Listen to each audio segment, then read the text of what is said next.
بسم اللہ الرحمن الرحیم۔ السلام علیکم معزز طلباء کرام، آپ سب کیسے ہیں؟ آج ہم مؤطا امام محمد کے سبق نمبر 280 کو پڑھیں گے۔ آج کے ہمارے سبق کا عنوان ہے مختلس کا بیان۔ آج کے سبق میں ہم اچک کر کوئی چیز لے جانے والے کے حوالے سے سبق پڑھیں گے۔ تو اب کوئی چیز اچک کر لے جاتا ہے، اس کی حد وغیرہ یا اس کے احکام کیا ہیں، تو اسی حوالے سے ہمارا آج کا کلام ہونے جا رہا ہے۔ تو لہٰذا آج کے ہمارے سبق میں ہم جو گفتگو کریں گے وہ باب المختلس سے شروع کریں گے کہ یہ باب مختلس کے بارے میں ہے۔ تو مختلس کا مطلب ہے کہ جس نے کوئی چیز اچک لی اور وہ چلا گیا۔ تو اب اس حوالے سے حکم کیا ہے؟ حدیث مبارکہ میں حدیث مبارکہ امام محمد رحمۃ اللہ علیہ نے لکھی ہے کہ اخبرنا مالک اخبرنا ابن شہاب ان رجلا اختلس شیئا فی زمن مروان بن الحکم فاراد مروان قطع یده فدخل علیہ زید بن ثابت فاخبرہ انہ لا قطع علیہ۔ امام محمد رحمۃ اللہ علیہ آپ فرماتے ہیں کہ امام مالک نے ہمیں یہ روایت کی خبر دی، اور وہ فرماتے ہیں کہ ہمیں ابن شہاب نے بتایا کہ مروان بن حکم کے دور میں ایک شخص نے کسی کا مال اچک لیا۔ مروان نے اس کا ہاتھ کاٹنے کی سزا کا ارادہ کیا، تو حضرت زید بن ثابت رضی اللہ عنہ تشریف لائے، تو انہوں نے مروان کو بتایا کہ اس شخص کی جو سزا ہے وہ قطعی ید نہیں ہے، یعنی اس کے ہاتھ نہیں کاٹے جائیں گے۔ قال محمد وبهذا نأخذ لا قطع في المختلس وهو قول ابی حنیفہ والفقہاء۔ جو امام محمد رحمۃ اللہ فرماتے ہیں کہ ہمارا یہی مذہب ہے کہ اچکے کا ہاتھ نہیں کاٹا جائے گا، اور یہی امام اعظم امام ابو حنیفہ رضی اللہ تعالی عنہ کا مذہب اور ان کا بھی موقف ہے۔ اب اچکے اور چھین جھپٹ کر مال لے کر جانے والے کا ہاتھ نہیں کاٹا جائے گا۔ اس کی جو تائید ہے وہ ابو داود شریف میں ایک حدیث پاک سے بھی ہوتی ہے کہ جس میں فرمایا کہ لیس علی الخائن ولا المختلس قطع، کہ خیانت کا ارتکاب کرنے والا اور اچک کر مال کو لے جانے والا جو ہے، ان دونوں کے اوپر قطعیت نہیں ہے۔ تو اب یہ الفاظ بھی ابو داؤد نے روایت کیے ہیں، لہٰذا امام محمد رحمۃ اللہ علیہ کا جو موقف تھا وہ انہی احادیث کے بالکل مطابق، اور امام اعظم ابو حنیفہ رضی اللہ تعالیٰ عنہ کا جو مسلک تھا اس کو آپ نے بالکل صحیح بیان فرمایا۔ تو بہرحال اب یہاں پر جو ہے وہ چند باتیں ضروری جو ہیں وہ عرض کی جائیں گی۔ اصل میں چور کے کٹے ہاتھ کی پیوند کاری کیسی ہے، اسی طرح جان بچانے کے لیے خونی انسان کا عطیہ دینا، اس کا کیا حکم ہے، انسانی اعضاء کا دوسرے انسان میں منتقل کرنا، اس کا کیا حکم ہے، پوسٹ مارٹم کی شرعی حیثیت کیا ہے، الکحل ملی دوا کا استعمال کیسا ہے۔ اب یہ کئی ایک مسائل ہیں، تفصیل تو کتب فقہ میں اس کی وہ دیکھی جا سکتی ہے، لیکن جو چور کے کٹے ہاتھ کی پیوند کاری کیسے کی جائے، تو چور کا کٹا ہوا جو ہاتھ دوبارہ جوڑنا یہ ایک شاخ اور فرع ہے، بات اصل پر ہو جائے تو معاملہ واضح ہو جائے گا۔ وہ یہ کہ جسم کا کوئی عضو جب کٹ جائے یا اسے کاٹ ڈالا جائے تو اس کی پیوند کاری میں ائمہ اربعہ کا موقف اور مذہب کیا ہے، اس اصل کے متعلق چاروں ائمہ کا الگ الگ جو ہے وہ مذہب ہے۔ تو اب اس حوالے سے فقہائے شافعیہ رحمۃ اللہ علیہم کا جو مذہب ہے وہ یہ ہے کہ آدمی کے نجس اور طاہر ہونے میں ان کے ہاں اختلاف ہے۔ اکثر کا جو میلان ہے وہ نجاست کی طرف سے ہے، اور خراسان کے شوافے نے اس کی طہارت کو صحیح قرار دیا ہے، کیونکہ وہ کہتے ہیں کہ امام شافعی رحمۃ اللہ علیہ نے آدمی کے بالوں کی نجاست کا قول کیا تھا، لیکن پھر اسے رجوع بھی فرما لیا تھا، یہی ان کا مسلک ہے۔ اور امام شافعی رحمۃ اللہ علیہ کے مقلدین میں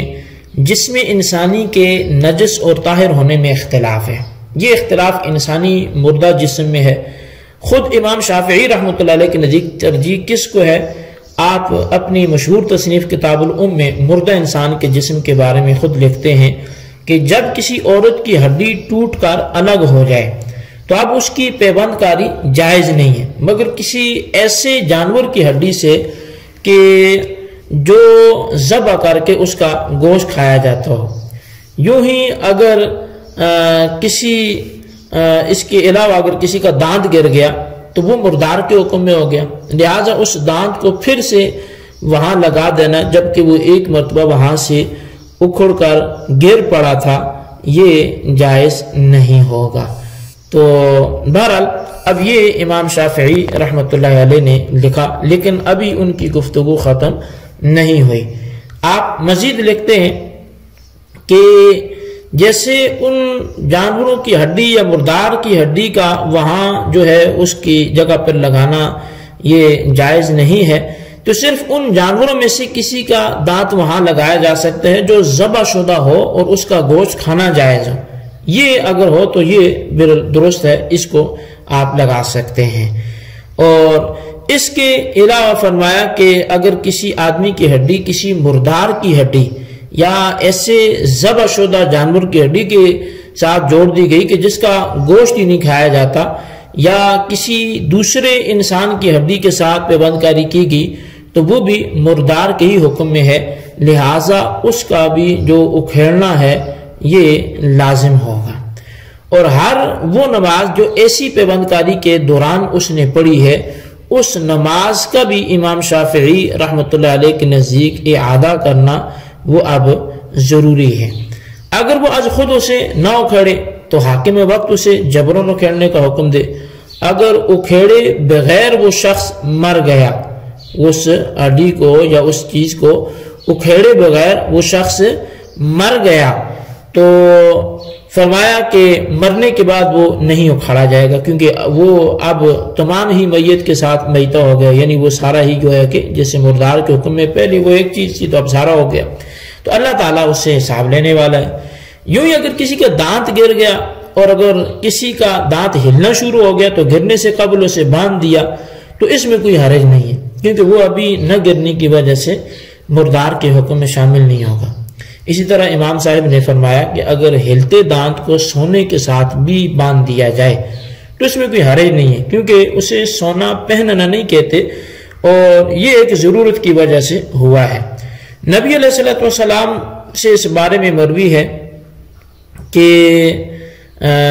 جو اس سے زیادہ گنجائش نکالتا ہے وہ یہ ہے کہ ایک آدمی کی ناک جنگ کلاب میں کٹ گئی تو اس نے چاندی کی ناک بنوا لی، تو نبی علیہ السلام کی بارگاہ میں اس نے بدبو کی شکایت کی، تو آپ صلی اللہ علیہ وسلم نے اسے سونے کی ناک بنانے کی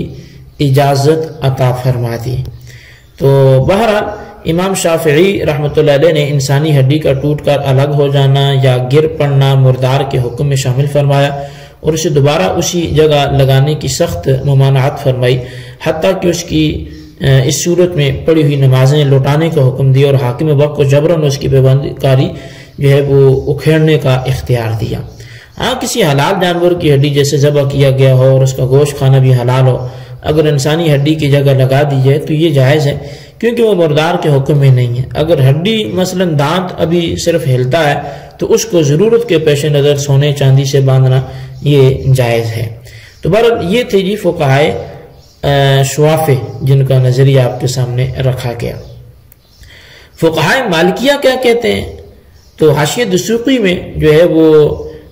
شیخ شمس الدین محمد المعروف دسوقی وہ لکھتے ہیں کہ زندہ انسان کے جسم سے جو عضو کاٹ کر الگ کر لیا جائے اس کی طہارت اور نجاست کے متعلق وہی اختلاف ہے جو مردہ انسان کی طہارت و نجاست میں ہے۔ قول معتمد یہ ہے کہ انسان کے جسم سے جو عضو کاٹ کر الگ کر لیا جائے وہ مطلقاً پاک ہے، خواہ وہ زندہ کا ہو یا وہ مردہ کا ہو۔ اچھا، جو دانت اپنی جگہ سے اکھڑ جائے اس کو دوبارہ اسی جگہ لگانا جائز ہے۔ فقہائے مالکیہ علیہ رحمہ کا نظریہ معلوم یہ ہوا کہ انسانی اعضاء کی پیوند کاری جائز ہے، کیونکہ اکھڑے ہوئے دانت کو پھر اسی جگہ لگانے کی تصریح اس نظریے کی صراحتاً تائید کرتی ہے۔ لہٰذا ان حضرات کے نزدیک زندہ مردہ دونوں حالتوں میں انسانی اعضاء پاک ہیں اور ان کی پیوند کاری بھی جائز ہے۔ تو یہ فقہائے مالکیہ کا نظریہ تھا جو آپ کے سامنے پیش کیا گیا۔ تو اب اس کے علاوہ جو فقہائے حنابلہ ہیں ان کا نظریہ کیا ہے یا وہ اس معاملے میں کیا کہتے ہیں، تو اس حوالے سے ابن قدامہ مغنی شرح الکبیر میں لکھتے ہیں کہ آدمی کے بارے میں صحیح مذہب یہ ہے کہ وہ زندہ اور مردہ دونوں حالتوں میں پاک ہے، کیونکہ نبی علیہ السلام نے فرمایا کہ مومن نجس نہیں ہوتا، اور آدمی کے اجزاء اور اس کے ٹکڑوں کا حکم وہی ہے جو پورے اور مکمل آدمی کا حکم ہے، یعنی پاک ہونے میں وہ دونوں ہی برابر ہیں۔ آدمی کے اجزاء اور حصوں کا حکم پورے آدمی کے حکم میں برابر ہے، خواہ وہ ٹکڑا اس کی زندگی میں یا موت کے بعد الگ ہوا ہو، کیونکہ وہ تمام جسم کا ہی تو ایک حصہ ہے، لہٰذا اس کا حکم ان تمام حیوانات کی طرح ہی ہوا جو پاک ہوتے ہیں یا ناپاک ہوتے ہیں۔ آدمی پاک ہے، اس کا پس خوردہ وہ پاک ہے، خواہ وہ مسلمان ہو یا کافر ہو، یہ عام اہل علم کا نظریہ ہے۔ اب صاحب مغنی جو ہے ابن قدامہ نے جو فقہائے حنابلہ کا مسلک ذکر فرمایا ہے، اس کا نتیجہ بھی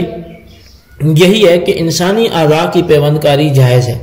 کیونکہ ان کے نزدیک انسان بما اپنے تمام اجزاء و ابعاد کے طاہر ہے، خواہ وہ زندہ ہو یا مردہ ہو، لہٰذا طاہر کا حصہ اور ٹکڑا طاہر ہی ہوتا ہے۔ اس لیے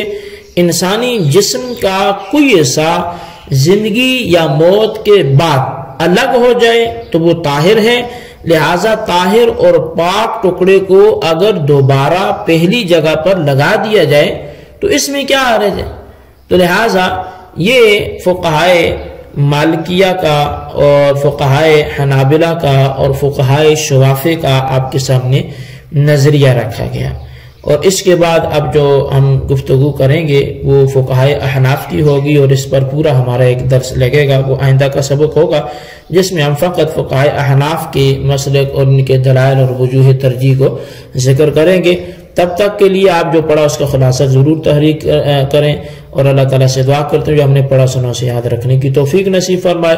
آمین بجاہ النبی الامین صلی اللہ علیہ وسلم۔